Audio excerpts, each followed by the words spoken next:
What happens to cervical mucus in early pregnancy? I would consider a pregnancy test a way more accurate indicator of pregnancy. I've been monitoring my cervical mucus to track fertility. I want to know how it changes if I get pregnant. When you ovulate, the cervical mucus gets thinner, clearer, more watery. Yes, and it does that when you ovulate and the egg is prime, versus the body temperature spike that happens a day after you ovulate.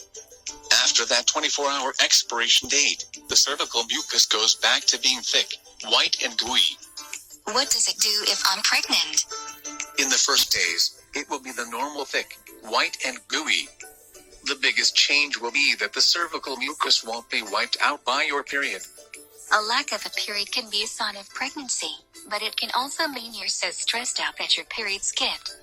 If you were tracking your fertility via cervical mucus, you probably wouldn't see a shift due to ovulation if the health condition has shut that down. So if I don't have a period because of an out-of-whack thyroid or too strict diet, the cervical mucus will remain unchanged. Unless you are not having a period because something else is wrong. That would make the cervical mucus ultra-thick and usually other colors like green-tinged or yellow. A yeast infection can make it thicker too, and smell fishy. If only that could be a sign of pregnancy.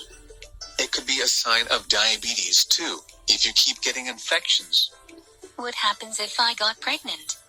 It will be the same thick, white or cream color, sticky stuff throughout the pregnancy. The difference is that during pregnancy, the cervix usually makes more. I've heard of women having so much cervical mucus that they need to wear a pad to contain it.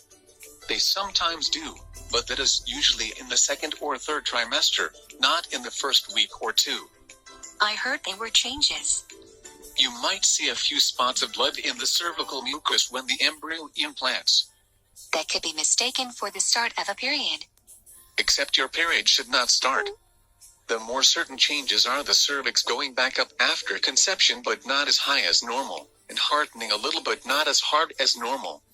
You're right, a pregnancy test is way more obvious.